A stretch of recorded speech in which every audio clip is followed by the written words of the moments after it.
Praise the lord. Blessed food रेसिपीमध्ये आपल्या सर्वांचं खूप मनापासून स्वागत. आज आपण अगदी सोप्या पद्धतीने झटकीपट वेगळी फोडणी न देता अगदी 15 लोकांची पावभाजी फक्त 15 मिनिटांमध्ये कशी करायची हे बघणार आहोत. तर पावभाजी म्हणले की खूप सारी खटपट आली, खूप साऱ्या स्टेप्स आल्या, पण फक्त कुकरचा वापर करून अगदी 15 मिनिटांमध्ये सोप्या पद्धतीने सगळ्यांना समजेल अशी पावभाजी कशी करायची ते बघणार आहोत. तर एक एक करून आपण आधी साहित्य बघून घेऊयात. तर सगळ्यात आधी ते लागणाऱ्या भाज्या, या भाज्या तुम्ही आवडीनुसार कमी जास्त देखील घेऊ शकता किंवा यामध्ये तुम्ही अजून तुमच्या आवडीच्या भाज्या देखील ऍड करू शकता. तर सगळ्यात महत्त्वाचं म्हणजे पावभाजीसाठी लागणाऱ्या 4 भाज्या महत्त्वाच्या असतात. एक म्हणजे बटाटा, फ्लॉवर, वटाणा आणि टोमॅटो आणि कांदा. बरेच लोक घालतात किंवा बिना कांद्याची देखील पावभाजी होऊ शकते. या व्यतिरिक्त इथे मी ढबू मिरची देखील घेतलेली आहे. तुम्ही फरसबी घेऊ शकता, गाजर घेऊ शकता, कोबी घेऊ शकता. तर आता किती प्रमाण कितीसाठी घेतलेलं आहे ते सांगते तुम्हाला. इथे जवळपास 1 किलो बटाटा घेतलेला आहे, अर्धा किलो मटार घेतलेला आहे. तर हा फ्रोझन मटार आहे. तुम्ही ज्या ताज्या मटारच्या शेंगा असतात त्या घेतल्या तरीही चालेल. इथे अर्धा किलो फ्लॉवर घेतलेला आहे. फ्लॉवरचे तुरे काढून स्वच्छ धुवून घेतलेले आहेत. 2 शिमला मिरची घेतलेली आहेत. इथे मी 3 कांदे मोठे चिरून घेतलेले आहेत आणि एक मोठा टोमॅटो घेतलेला आहे. तर आता टोमॅटो खूप महाग झालेत, तर सगळ्यांना टोमॅटो अगदी भरभरून वापरणं खूप कठीण होतंय. तर एका टोमॅटोचा वापर करून इतक्या प्रमाणामध्ये पावभाजी देखील बनवता येते. तर त्यासाठी आणखी एक टिप्स आहे, नंतर समजेल. तर एक टोमॅटो घेतलेला आहे. इथे मी 4 चमचे पावभाजी मसाला घेतलेला आहे. इथे अर्धा चमचा गरम मसाला घेतलेला आहे. एक मोठा चमचा आलं लसूण पेस्ट घेतलेली आहे, म्हणजे 2 छोटे चमचे आलं लसूण पेस्ट घेतलेली आहे. 2 चमचे लाल मिरची पावडर घेतलेली आहे. ही अंबारी मिरची पावडर आहे. इथे बटर घेतलेलं आहे. बटर आवडीनुसार कमी जास्त देखील घेऊ शकता, पण पावभाजीमध्ये बटरचा फ्लेवर छान लागतो. 2 मोठे चमचे तेल घेतलेलं आहे आणि मीठ चवीनुसार घेतलेलं आहे. मोठी फॅमिली असेल तर नाश्त्यासाठी काय करायचं, किंवा अचानक घरी कोणी पाहुणे आले किंवा मुलांची छोटी मोठी अशी बर्थडे पार्टी वगैरे असेल आणि त्यांच्यासाठी काहीतरी बनवायचं असेल तर हा बेस्ट ऑप्शन आहे. तर ज्या बिझी मॉम्स असतात किंवा इतर कोणीही असू देत, अगदी कोणीही बनवू शकेल इतकी सोपी पावभाजीची ही रेसिपी आहे. तेल घालायचं. तर आपली रोजची जेवणाची भाजी आणि पावभाजी यामध्ये फरक असतो, त्यामुळे फोडणी घालताना किंवा त्या ज्या स्टेप्स आहेत त्या फॉलो करताना व्यवस्थित फॉलो करायच्या. तर मला खात्री आहे की ही पावभाजीची रेसिपी बघितल्यानंतर नेहमी याच पद्धतीने बनवाल. तर पावभाजीचा रंग छान लालसर येण्यासाठी काय करायचं किंवा रंग टिकण्यासाठी काय करायचं, ह्या सगळ्या गोष्टी मी रेसिपी करत असताना सांगणार आहे, त्यामुळे स्किप करू नका. रेसिपी व्यवस्थित बघा. तर 2 बटरचे तुकडे घेतलेले, त्यापैकी एक तुकडा आत्ता घातलेला आहे. तेल आणि बटर चांगलं गरम करून घ्यायचं. तेल आणि बटर चांगलं वितळलेलं आहे, गरम झालेलं आहे. तर जी आलं लसूण पेस्ट घेतलेली आहे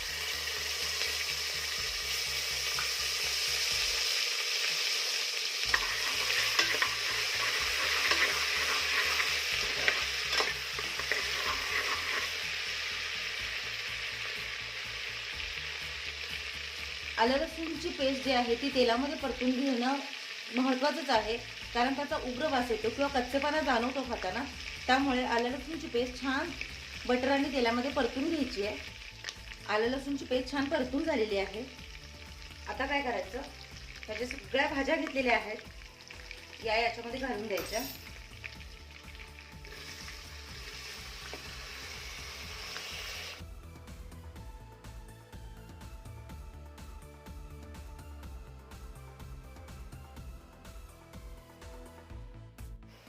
चवीनुसार मीठ घालायचं आणि आता हे छान मिक्स करून घ्यायचं.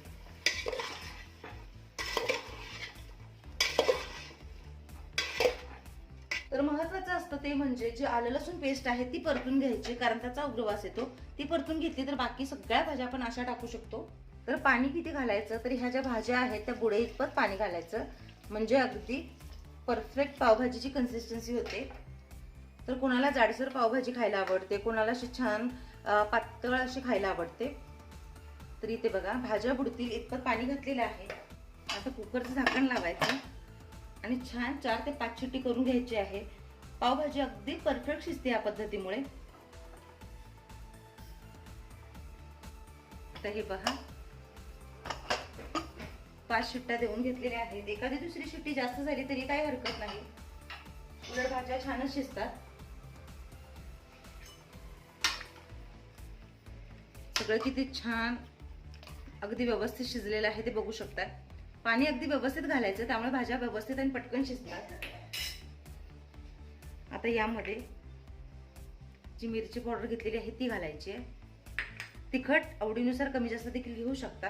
पावभाजी मसाला आणि गरम मसाला, आणि यामध्ये बटर. आता हे सगळं छान स्मॅश करून घ्यायचं. भाज्या अगदी छान शिजलेल्या आहेत, त्यामुळे स्मॅश करायला अजिबात वेळ लागत नाही. अगदी 1 मिनिटाच्या भाज्या सगळ्या छान एकजीव होतात. तर फोडणीमध्ये कधीच मिरची पावडर किंवा पावभाजी मसाला घालायचा नाही, त्यामुळे रंग बदलतो, फ्लेवर बदलतो व त्याची टेस्ट आपली रोजची जी फोडणीची भाजी असते त्यासारखी लागते. हे सगळं छान मिक्स करायचं. रंग काय सुंदर दिसतो ते बघू शकताय तुम्ही. आणि आधीच मी सांगितलेलं तुम्हाला, काही काही लोकांना पावभाजी छान अशी आंबटसर आवडते, आणि जर टोमॅटो घालायचे नसतील, कारण आता टोमॅटो महाग झालेत, असतील अवेलेबल तर टोमॅटोचाच वापर करा. पण जर टोमॅटो नसेल तर जे टोमॅटो केचप असतं त्याचा वापर करायचा. इथे मी अगदी थोडंसं घालते, कारण इथे मी टोमॅटो वापरलेला आहे. पण तुम्हाला टोमॅटो वापरायचा नसेल किंवा टोमॅटो नसेल तर 2 ते 3 चमचे केचप घालायचं. पण केचप हे भाज्या शिजताना घालायचं नाही.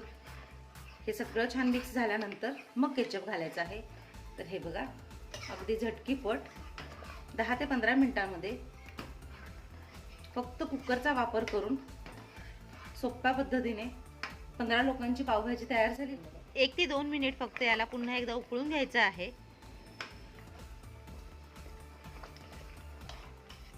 पावभाजीसाठी जितकी महत्त्वाची भाजी आहे तितकेच महत्त्वाचे पाव देखील आहेत, कारण पावभाजी ही पावासोबतच खाल्ली जाते. एक तवा ठेवलेला आहे, चांगला गरम केलेला आहे, त्यावर थोडंसं बटर घातलेलं आहे. थोडीशी पावभाजी घालायची, पसरायची, त्यावर पाव घालायचे. पावाच्या वरच्या बाजूने देखील थोडं बटर लावलेलं आहे, तर बटर आवडीनुसार कमी जास्त घेऊ शकता. पाव सगळ्या बाजूने छान असे भाजून घ्यायचे. तर अगदी गाड्यावर मिळते तशी चमचमीत पावभाजी बनवायची असेल तर ही स्टेप नक्की फॉलो करा. तर मार्केटमध्ये असे मधून कट असलेले पाव भेटतात, त्यामुळे ते एक काम सोपं होतं. तर बघा, बघूनच तोंडाला पाणी सुटलं असेल, इतकी मस्त चमचमीत पावभाजी, तीही इतक्या सोप्या पद्धतीने दाखवलेली आहे. आशा आहे रेसिपी तुम्हाला आवडली असेल, समजली असेल. मग वाट कसली बघताय, एकदा या पद्धतीने नक्की ट्राय करून बघा. तुमचा अनुभव माझ्यासोबत शेअर करा. चॅनलवर नवीन असाल तर सबस्क्राईब करा, लाईक करा, शेअर करा. सगळ्यात महत्त्वाचं म्हणजे जी काही बेल आयकॉन दिसते म्हणजेच घंटी दाबायला अजिबात विसरू नका. भेटूया अशाच एका नव्या आणि पारंपरिक रेसिपीसह.